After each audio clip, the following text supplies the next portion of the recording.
Los Shikigami son criaturas que parecen maldiciones, pero no lo son, que son conjuradas para servir como familiares de los hechiceros, así que vamos a explicar y rankear todos los Shikigami de Jujutsu Kaisen por su nivel de poder. Bueno, en último lugar de la lista tenemos a estos dos Shikigami de los que no sabemos el nombre. Fueron usados por ese anciano para pelear contra Geto, pero eran realmente muy débiles, y es curioso que la forma en la que este anciano los invocó fue con un talismán, y como ya dije, estos Shikigami se ven absurdamente débiles, no se muestra lo que hacen, pero bro, con solo mirarlos ya te das cuenta de que son demasiado débiles. Pasando al siguiente, tenemos a Kogane, del juego del sacrificio. Este Shikigami es completamente inútil en combate, porque hasta donde vimos no tiene ninguna habilidad ofensiva ni defensiva, pero se puede notar que es muy poderoso por sus capacidades. Para empezar, son varios, cada jugador tiene uno distinto, incluso tienen apariencias diferentes, personalidades distintas y hablan de formas distintas. También tienen la capacidad de alterar su propio cuerpo, como cuando Kashimo creó la regla para obtener información de otros jugadores y este actualiza su cuerpo para mostrar los datos y permitir que los jugadores los consulten. Está aquí en penúltimo lugar porque, como dije, no tiene ninguna habilidad ofensiva ni defensiva. Solo no está en el último lugar porque estos otros Shikigami, hermano, solo míralos. Pasando con el siguiente, tenemos la estampida de conejos, que es uno de los Shikigami de las 10 sombras. Se invoca haciendo una señal con las manos que forma la sombra de un conejo. Al igual que Kogane, la estampida de conejos no es un solo Shikigami, sino un enjambre de ellos. Como se pudo ver en Jujutsu Kaisen, con Megumi usando este Shikigami, son extremadamente, pero extremadamente débiles. Aunque juntes cientos o incluso miles, solo sirven para distraer al objetivo. Son incapaces de causar daño y mueren por absolutamente cualquier cosa. Lo interesante de este Shikigami es que puedes matar a todos los conejos que quieras y no se van a acabar. Siempre van a aparecer más, pero entre todos hay uno marcado, y si matas a ese, todos los demás mueren. Y un detalle interesante es que uno de estos conejos es muchísimo más poderoso que los demás, siendo prácticamente el Shikigami más fuerte de toda la obra, pero no lo estoy contando porque sería injusto. Y continuando dentro de las 10 sombras, el siguiente Shikigami de la lista es Gama. Al igual que la estampida de conejos, donde el usuario hace una señal con las manos que forma la sombra de un conejo, Gama se invoca haciendo una señal que hace que la sombra parezca un sapo. Y al igual que la estampida de conejos, Gama es muy bueno para soporte, es bastante frágil y casi no hace daño, pero puede estirar su lengua a distancias enormes y es suficientemente fuerte como para lanzar cosas. Normalmente, Megumi usa este Shikigami para sacar a alguien de una situación peligrosa. También lo usa para agarrar a sus oponentes y lanzarlos muy lejos, ya que como dije, la lengua de este sapo es absurdamente fuerte. Incluso, las personas pueden entrar dentro de su boca y quedarse protegidas ahí. Y algo interesante es que con las 10 sombras puedes fusionar Shikigami, y eso es exactamente lo que hace Megumi. Cuando crea las sombras de Nue y Gama en secuencia, eso le permite generar una fusión temporal de ambos llamada Abismo Desconocido Sin Fondo. Un nombre bastante raro considerando que básicamente son solo unos sapitos con alas. Y bueno, ¿cuál es la diferencia con el Gama normal? Primero, que ahora son varios sapitos, no solo un sapo gigante, que individualmente son más débiles que Gama, no tienen límite, igual que los conejos, aunque aparecen en mucha menor cantidad. Gracias a sus alitas también pueden volar y bastante rápido, y como son varios, compensan el hecho de que sus lenguas sean más débiles que la de Gama. Yo creo que el punto más fuerte de esta fusión es que pueden morir varios y no pasa nada. No es como si Nue o Gama fueran a desaparecer si todos los sapitos son eliminados, así que Megumi puede pelear sin preocuparse por perder un Shikigami. Saliendo un poco de las 10 sombras, vamos a hablar de los desechos de luna, que es el Shikigami tipo medusa invocado por Junpei. El principal poder de este Shikigami es que sus ataques son venenosos. Este veneno causa erupciones en la piel que hacen que la persona sienta como si se estuviera quemando, muy parecido a las cicatrices que Junpei tiene en la frente. Esta medusa también es buena para absorber impactos. Se vio cuando protegió a Junpei de daño por caída y cuando estaba resistiendo los golpes de Itadori. Además, cualquiera que sea atrapado por sus tentáculos queda paralizado y luego es infectado por el veneno, y aunque el veneno sea removido, el daño de la quemadura permanece. Honestamente, este Shikigami no era muy fuerte, hasta ahora todos han sido bastante débiles, pero este es el primero con potencial de volverse muy fuerte si Junpei no hubiera muerto y hubiera seguido evolucionando como hechicero. Pasando al siguiente, tenemos al Chico Mermelada, que es un Shikigami que solo apareció en Jujutsu Kaisen 0. Sinceramente, ni siquiera sé si es correcto traducir ese nombre, porque en inglés y en japonés es Marmalade Boy o algo así, no sé ni cómo se pronuncia. Es el nombre de un shoujo de los años 90 y es muy interesante porque este Shikigami pertenece a un anciano llamado Masaki Takeda y básicamente él quería quedarse en el primer año de la escuela para siempre. Estaba obsesionado, completamente viciado con el primer año, y a medida que fue envejeciendo y volviéndose senil, esa obsesión se hizo aún peor, hasta el punto en que desarrolló su técnica maldita, que es este Shikigami. Y la habilidad principal de este Shikigami es alterar la apariencia de los objetos o personas usando piel humana como si fuera tela, literalmente coloca la piel sobre el objetivo y la cose en su lugar. Después, la cosa o la persona toma la apariencia del individuo del que se usó la piel. Incluso se puede hacer eso en el propio Shikigami. Por ejemplo, lo que Takeda hizo con un tipo desprevenido. Y el Shikigami también puede conjurar agujas de costura de distintos tamaños y formas, que además de servir para coser, también funcionan como armas tanto para el Shikigami como para el usuario. Pasando con el siguiente, vamos a hablar de los Shikigami de Dhruv Lagdawala, que es ese hechicero del juego del sacrificio que conquistó Japón hace 2000 años y fue completamente destruido por Yuta. Su técnica crea dos Shikigami gigantes, y dentro del área de los Shikigami, en esa órbita en la que se están moviendo, empiezan a generarse cortes por todas partes. Es como si fuera una expansión de dominio de Sukuna, pero mucho más débil, y en lugar de ser el alcance del dominio, es la órbita de los Shikigami. Esta habilidad en sí es bastante poderosa, pero como dije, la habilidad del hechicero no cuenta, solo la del Shikigami. Esa capacidad de cortar todo dentro de la órbita es la técnica del hechicero. Los Shikigami en sí no hacen nada, solo se quedan moviéndose. No es que sean exactamente débiles, porque tampoco están tan abajo en la lista. Son bastante grandes, tienen muchos dientes y todo eso, pero su propósito no es ser fuertes por sí mismos, sino ayudar y hacer que la técnica funcione. Yendo al 10º lugar, volvemos a las 10 sombras, con los perros divinos. Son los Shikigami más básicos de las 10 sombras. Se invocan cuando el hechicero hace un sello de manos que forma la sombra de un lobo, y como dije, son los más básicos porque son los únicos Shikigami que el usuario no necesita derrotar para obtener. Ya empiezas con ellos, puedes invocar a uno o a los dos al mismo tiempo, y ambos tienen el mismo nivel de poder. No tienen una habilidad específica fuera de lo que esperarías de unos lobos. Son rápidos, tienen una mordida fuerte y un olfato muy bueno para detectar maldiciones y ese tipo de cosas. Al inicio del anime, durante la pelea contra la maldición del dedo, el perro divino blanco murió, pero eso no es exactamente un problema. En las 10 sombras, cuando un Shikigami muere, puedes transferir su poder a otro Shikigami, y eso fue exactamente lo que hizo, creando el perro divino totalidad, que es la fusión de ambos, pero es más poderoso. Voy a hablar de él más adelante. Pero siguiendo dentro de las 10 sombras, uno que ya mencioné antes es Nue. Lo invocas haciendo un sello de manos que parece las alas de un pájaro. De cualquier forma, también es un Shikigami bastante orientado al soporte. Aunque tiene habilidades eléctricas, pocas veces esas habilidades sirvieron para paralizar o dañar a alguien. Sirve mucho más para transportar a Megumi, aunque incluso el propio Megumi dice que no puede cargar a una persona por mucho tiempo, pero realmente ni siquiera hace falta. Megumi lo usa más para posicionarse durante el combate, no para viajar largas distancias. Lo interesante de Nue, al igual que de otros Shikigamis de las 10 sombras que mencionaré más adelante, es que no solo fue usado por Megumi, también lo vimos siendo usado por Sukuna en el cuerpo de Megumi. Y uno pensaría que como está usando el cuerpo de Megumi con las mismas 10 sombras, el Shikigami sería igual, pero mira cómo era el Nue de Sukuna, mucho más grande, sus alas cubren varios edificios, completamente absurdo. El de Megumi apenas podía transportarlo por largas distancias. Este tiene las alas del tamaño de un edificio, mientras que los ataques eléctricos del Nue de Megumi solo afectaban a algunos hechiceros débiles. El que invocaba a Sukuna parecía una lluvia de rayos destruyéndolo todo. Y ya que mencioné a Sukuna, el siguiente Shikigami de la lista es la Gran Serpiente, que fue destruida por Sukuna con 2 dedos. Se invoca con un sello de manos que forma la cabeza de una serpiente. Este Shikigami no tiene una habilidad específica, pero simplemente es poderoso. Es muy grande, muy fuerte, muy resistente y también puede hacer ataques sorpresa. Uno de ellos incluso funcionó contra el propio Sukuna. El problema es que este Shikigami sufre de la misma maldición del guión. No puede destacar mucho porque todas las peleas que tuvo fueron contra alguien infinitamente más fuerte que él. Bueno, no todas, porque salvó a Nobara en el capítulo 7. Aún así, habría sido interesante ver más de él, pero no hubo oportunidad porque fue eliminado por Sukuna. Y por alguna razón, Megumi no combinó este Shikigami con ningún otro. Tal vez estaba esperando algo específico, no lo sé. De cualquier forma, cuando Sukuna tomó el cuerpo de Megumi, fusionó la Gran Serpiente con otros Shikigami, entre ellos el Ciervo Circular, del que voy a hablar justo ahora. Este Shikigami tiene una de las habilidades más rotas de todas, que es producir energía maldita inversa. Esto le permite curar las heridas de su usuario y anular la energía maldita de sus enemigos, además de ser extremadamente útil contra maldiciones. Ya vimos lo que hizo Yuta contra Kurourushi. El sello de manos para invocarlo es la sombra de un ciervo, como era de esperarse, y no lo vimos siendo usado por Megumi, solo por Sukuna en la pelea contra Yorozu, y es simplemente muy poderoso. Es un Shikigami que no solo puede protegerse a sí mismo y a su usuario, sino que también puede curar. Puede que no sea muy ofensivo, pero es extremadamente útil, y como comenté, este Shikigami fue fusionado junto con la Gran Serpiente y otros más, y uno de esos otros es el Funeral del Tigre. Lamentablemente nunca vimos el Funeral del Tigre, pero sí lo vimos siendo mencionado por Gojo dentro de esa fusión, y estoy considerando algunas cosas para colocarlo en esta posición. Primero, el hecho de que nunca vimos a Megumi usarlo, solo a Sukuna, lo que significa que era un Shikigami tan poderoso que Megumi no era capaz de domarlo, por eso ni siquiera lo intentó. Segundo, tiene la palabra tigre en su nombre. Puede parecer que estoy bromeando, bromeando, pero lo digo en serio. El hecho de que tenga ese nombre ya da una pista de que es un Shikigami enfocado en combate, probablemente grande, con garras, una mandíbula fuerte, algo parecido a los lobos, pero llevado a otro nivel. No tiene sentido que sea alguien débil. No hay forma de saber exactamente cuál era su habilidad o su poder específico, ni si tenía alguna habilidad especial como el ciervo circular, que posee energía maldita inversa y puede curar, pero considerando que era tan poderoso que Megumi ni siquiera intentó invocarlo, ya es suficiente para colocarlo aquí en esta lista. Pasando al siguiente, aún dentro de las 10 sombras, tenemos al toro perforador. Su invocación se hace con una sombra que parece la cabeza de un toro, y también solo fue invocado por Sukuna, no por Megumi. Eso ya nos deja claro que es tan poderoso que Megumi ni siquiera intentó domarlo. Bueno, este Shikigami solo puede correr en línea recta, pero cuanto más corre, más fuerte se vuelve. Más poderoso es su ataque, tan fuerte que no solo logró empujar a Yorozu incluso cuando ella estaba bloqueando, sino que también consiguió romper su armadura de insecto, que básicamente era uno de sus mayores recursos, y aunque es muy enfocado en ataque, también tiene una gran durabilidad, como cuando ella le dio un golpe y él simplemente fue arrastrado hacia atrás sin ni siquiera resultar herido. Y en medio de tantos Shikigami poderosos que solo pudimos ver gracias a Sukuna, también tenemos uno que Megumi sí logró domar, que es el elefante máximo. Bueno, es de esperarse que el sello de invocación forme la sombra de un elefante. Para empezar, este Shikigami tiene básicamente todo lo que tendría un elefante. Es súper pesado, súper fuerte y muy resistente. De hecho, su peso es una de las cosas principales que Megumi aprovecha, invocándolo directamente encima del enemigo. A través de su trompa, también puede lanzar grandes cantidades de agua con mucha presión. Este Shikigami fue usado varias veces, contra Norito Shikamo, contra este tipo calvo que se encontró con Megumi e Itadori en Shibuya, contra Reiji en el juego del sacrificio, y en la pelea contra Reiji fue la clave para la victoria de Megumi, porque fue él quien hizo que Reiji se hundiera en las sombras de la expansión de dominio. También fue usado por Sukuna para aplastar a Yorozu. Literalmente aplastar a los demás es su función principal. Incluso, la versión de Sukuna es diferente a la de Megumi, no tan diferente como lo es Nue, que es más monstruoso, tiene un ojo raro y cuernos más largos, y hay algo que hizo Sukuna que muestra el potencial absurdo de las 10 sombras, cuando están en el usuario correcto. ¿Recuerdas la manipulación de sangre? Ese rayo super destructivo que vimos a Choso usar varias veces. Sukuna hizo un sangre perforante, pero usando el agua del elefante máximo. Este Shikigami es muy poderoso, ni siquiera entiendo cómo Megumi tenía este y no otros que mencioné aquí, como el ciervo circular, considerando que el ciervo circular es un Shikigami de soporte, no debería ser difícil de domar. Si logró domar al elefante, podría haberlo usado contra el ciervo. El elefante solo lo habría derrotado sin problema. Incluso llegué a pensar que no era porque Megumi no pudiera derrotarlo, sino porque simplemente no tenía acceso o no tenía suficiente energía maldita. Pero bro, tenía acceso incluso a Mahoraga, así que no tiene sentido que no tuviera acceso a estos otros Shikigami. También tenía suficiente energía maldita para invocar al elefante. No tiene sentido que otros como el toro costaran más que el elefante. De cualquier forma, el siguiente en la lista es el perro divino totalidad. ¿Recuerdas que te mencioné que cuando el perro blanco murió, su poder se transfirió al perro negro? Este es el resultado, pero este Shikigami se volvió mucho más poderoso que simplemente la suma de dos perros. Es tan fuerte que puede herir a maldiciones de grado especial. Megumi estaba siendo completamente superado por el portador del dedo, y aún así este Shikigami logró derrotarlo de un solo golpe. Megumi casi siempre usa este Shikigami como un arma secreta, lanzándolo al final para tomar por sorpresa al oponente. Lo hizo contra esta maldición que parecía un topo, lo hizo contra el portador de dedo, lo hizo contra Reiji. También vimos a Sukuna usando al perro, y es bastante más monstruoso que el de Megumi. Pasando al siguiente, y ahora saliendo de las 10 sombras, tenemos la suscripción a nuestro canal y considerarte hacerte miembro para recibir varios beneficios, acceso anticipado a los videos, elegir el tema de un video y todo eso. Ahora, hablando en serio, pasando al siguiente, tenemos el enjambre mortífero. Este Shikigami solo puede usarse dentro del horizonte de Skanda Cautivador, que es la expansión de dominio de Dagon. Básicamente es un montón de peces. Hay peces pequeños, peces grandes, todo lo que puedas imaginar que venga del mar, e incluso cosas que ni siquiera existen en el mar, están ahí, cosas realmente raras. Y la cosa es que, al estar dentro de una expansión de dominio, este Shikigami es afectado por los golpes garantizados, lo que hace que decenas, cientos o incluso miles de peces te golpeen sin que puedas hacer nada. El pez aparece justo en el momento en que ataca al hechicero, así que básicamente es imposible de esquivar. Incluso Naobito Zenin, que era un hechicero con una técnica antidominio, no lo estaba soportando. Pero, aunque estos Shikigami no aparezcan muy poderosos, porque bueno, son solo peces, la clave es que son peces infinitos. Incluso sin el golpe garantizado, siguen siendo infinitos, y no son débiles como los conejos o los sapitos de las 10 sombras que mueren de un solo golpe. Estos sí son realmente fuertes. Nanami y Naobito estaban siendo completamente superados. Solo hay que imaginar una batalla de Shikigami. Por ejemplo, si pones al toro perforador dentro de la expansión de dominio para pelear contra estos Shikigami, sería completamente aniquilado. Y eso aplica para cualquiera de los que mencioné hasta ahora. Y bueno, bueno, es medio injusto compararlos porque este Shikigami está dentro de una expansión de dominio, no es un Shikigami normal que simplemente invocas, pero así es como funciona. La condición para invocarlo es estar dentro de la expansión de dominio de Dagon, así que tenemos que considerar la pelea dentro de ese contexto. Pasando a la siguiente, tenemos a Garuda, que es el Shikigami de Yuki y está conectado a su técnica llamada Furia Estelar. Su poder consiste en añadir masa virtual tanto a ella como a su Shikigami. Puede que no suene tan impresionante, pero vimos en la práctica lo fuerte que es durante su pelea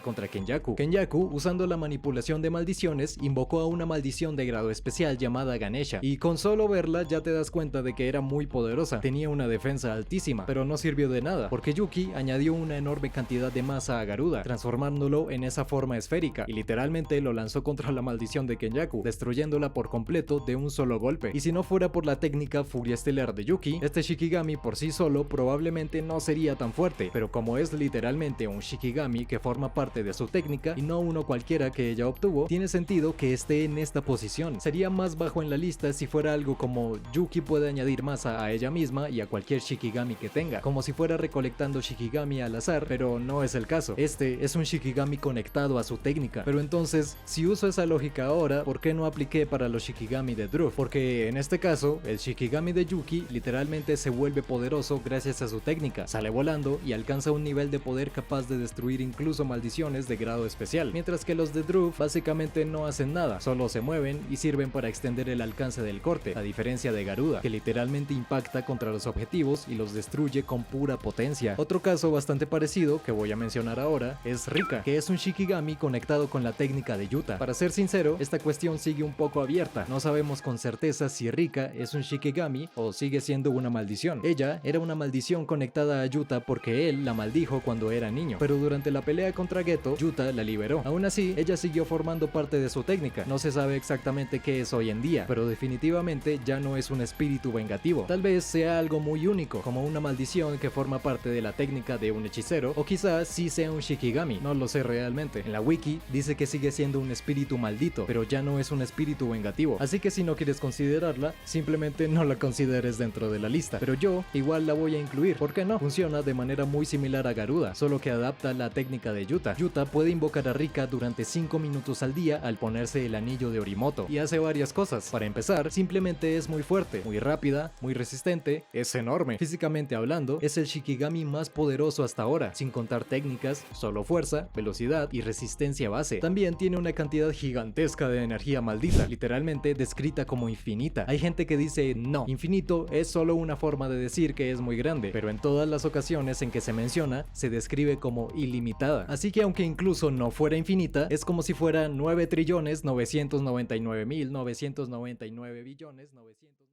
Qué número tan largo. Al final es lo mismo, y Yuta también puede acceder a esa energía maldita, así que durante esos 5 minutos él también tiene energía prácticamente infinita. Por como se explica, parecería que puede usar esa energía para cualquier cosa, pero al parecer solo puede usarla para su técnica de copia, porque si no, podría usar energía inversa infinita y curarse de cualquier cosa durante esos 5 minutos, cosa que no hace. También tiene una función parecida a esa maldición de inventario que tenía Toji, para almacenar objetos malditos, y considerando lo fuerte que es, imagino que ese arsenal tiene espacio prácticamente infinito, aunque no hay forma de confirmarlo. Y lo principal es que sirve para que Yuta use su habilidad, que es la copia. Puede utilizar la técnica maldita de cualquier persona de la que Rika haya consumido una parte del cuerpo. Cuando era una maldición normal, antes de que Yuta la liberara, podía copiar técnicas con solo verlas, pero ahora es más débil y tiene esas limitaciones. El siguiente es un caso parecido al de Dagon, que es un Shikigami ligado a una expansión de dominio. Estoy hablando de Judgment, que solo aparece durante Sentencia Mortal, que es la expansión de dominio de Hiromi Higuruma. Aunque no tiene ninguna habilidad ofensiva ni defensiva, este Shikigami es extremadamente poderoso. La expansión de dominio de Higuruma imita un tribunal y Judgment es el juez. No tiene ninguna técnica ofensiva ni defensiva, pero no importa, porque dentro de este tribunal está prohibido cualquier tipo de violencia. Este Shikigami tiene habilidades muy útiles. Vamos por partes. Para empezar, es básicamente omnisciente, sabe absolutamente todo de cualquiera que esté dentro de la expansión, aunque esa información no se comparte directamente con el usuario. Lo primero primero que hace es anunciar un crimen que el objetivo cometió y luego le entrega una evidencia a Higuruma. Puede ser algo que realmente pruebe que el objetivo cometió ese crimen, o puede ser algo que no sea tan incriminatorio. Entonces Higuruma y el objetivo tienen que debatir y Judgment decide si el objetivo es culpable o no. Si el objetivo es declarado culpable, Judgment impone dos tipos de sentencias dependiendo de la gravedad del crimen. La primera es la confiscación. Si el objetivo está usando algún tipo de arma o herramienta maldita, estas serán confiscadas, y si no tiene eso, se le confisca su técnica maldita, y si no tiene una técnica maldita, se le confisca su energía maldita. Fue lo que pasó con Itadori. Pero si lo que hizo el objetivo fue algo muchísimo más grave, como en el caso de Itadori con la masacre de Shibuya, entonces es condenado a pena de muerte, lo que le da a Higuruma la espada del verdugo, que es capaz de matar a cualquiera, sin ninguna excepción, cualquier objetivo que sea alcanzado. Eso es completamente absurdo. Ni siquiera Sukuna fue una excepción a las reglas de Judgment. No podía atacar ni hacer nada adentro, y si recibía un golpe de la espada del verdugo, moría. Así que este definitivamente merece estar en la lista. Pasando al siguiente, tenemos a Nue Totalidad, que es esa fusión que mencioné que hizo Sukuna. Esta es la versión mejorada de Nue que absorbió a Gran Serpiente, al Ciervo Circular y Funeral del Tigre. Además de las capacidades absurdas de este Shikigami como fuerza, velocidad y resistencia, también tiene los poderes de los Shikigami que fueron fusionados con él. Por ejemplo, la energía inversa del Ciervo Circular. Cuando Gojo conectó un Black Flash, simplemente se curó al instante. También podía curar al propio Sukuna. Este Shikigami también podía usar la electricidad de Nue de una forma mucho más poderosa que la versión normal, aunque no se pudo ver del todo en la práctica porque no podía atravesar el Mugen de Gojo. Agito fue destruido por Azul en su máxima potencia por Gojo. No es que sea débil, es que estamos hablando de Gojo. Ojo con esto, es lo mismo que pasó con Yogo. Gojo y Sukuna están en otro nivel comparados con cualquier otro del universo de Jujutsu Kaisen. No tiene sentido usar como,